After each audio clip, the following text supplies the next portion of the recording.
Hi. Have you ever thought you might want to write a poem or even just tried to write a poem and got a little bit intimidated by the blank page? My name is Robin Reynolds, and I am absolutely smitten with helping women engage in their lives and use creativity to find more joy and passion. So today I just want to offer some ideas for how I approach the page when writing a poem. Very simple and quick ideas just to kind of get you started and get you over that initial barrier. So one of the things that I do is just some simple brainstorming. So this can be Post-it notes, this could be just on a piece of paper, but it really takes the pressure off because you're not really writing a poem, which kind of can be seen as maybe something serious that we would judge a lot.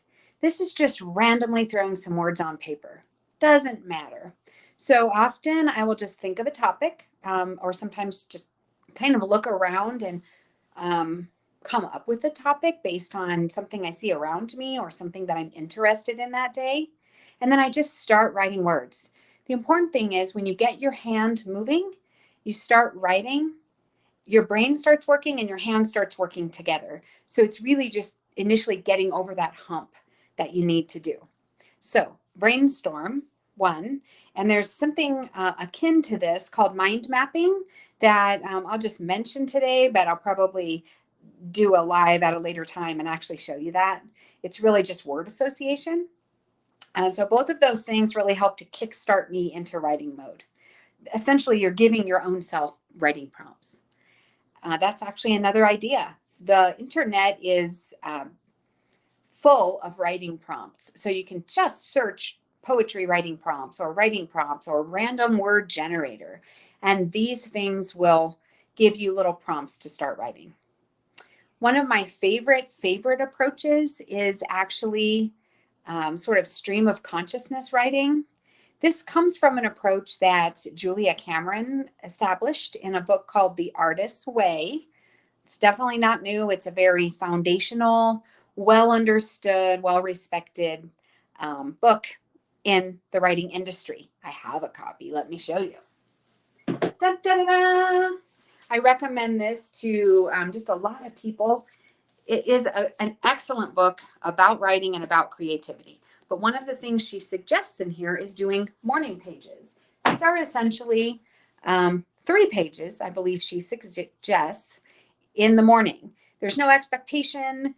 These are just getting the pen, getting the notebook, and writing. What you can do is use that stream of consciousness, those notebook pages, as your prompt for writing poems. You can just go back and sort of scan through that writing. I'll usually take a highlighter or a red pen and just kind of circle things that stand out to me. And so what you're doing is you're writing, and then in the midst of all that writing, you'll find some shiny gems that are probably worth exploring more. And that's what you can use as your poetry prompt. The other thing you can do is, and I love doing this, it's actually so interesting, to scan through your email inbox and just look at the titles.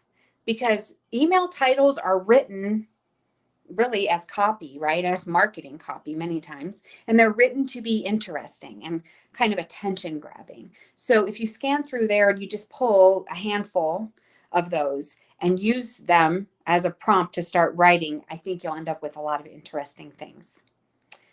Another suggestion, just pull a couple of books from your bookshelf or look online and just pull a couple of interesting phrases or concepts or ideas. I do that all the time. And in fact, I am scheduling a writing workshop soon, and I will go through some of those things with the audience. The other one I want to tell you about, and I'll share a poem written in this manner in just a moment, is in order to write poetry, you should read poetry. And so if you read a poem that you really like, you can take that poem, use it as a framework upon which to write your new poem. It's perfectly okay to do that. When you do it, you should give an attribution to the original author in your text And I'll do that when I read mine in a moment. That way, the reader knows that you were inspired by something and they get the credit.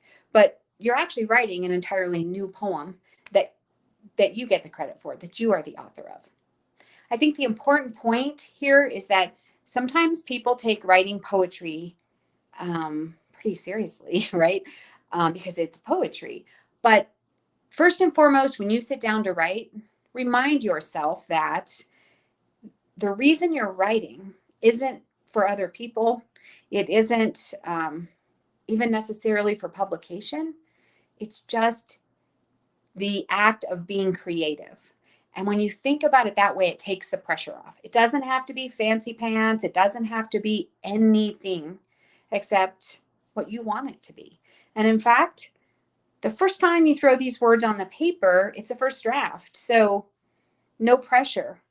It's probably not going to be very good at first, and that's okay. Just get that thing down on paper and then you can refine it later. And that's how I work all the time. So just to kind of give you an example of how that last one worked for me, I used a poem to write another poem, and I'm going to read that to you because I did not memorize it. This is called Ars Poetica, after Archibald MacLeish's poem of the same name. I'll put a link to that in the text of this so that you can look at it. Here's mine. A poem should be smooth, worn slick as supper plates, waiting in warm water, going cold as the night wears itself out, damp as a basement with graffiti rough walls, no college degree in sight. A poem should shoulder the burden. A poem can't do the dishes because it's too busy doing nothing. A poem is the time between when I realize I don't love you and the day I say it out loud into an empty room. A poem takes its time, running as the mountain pulls me close. Boulder by boulder, my legs gasp poetry under their breath.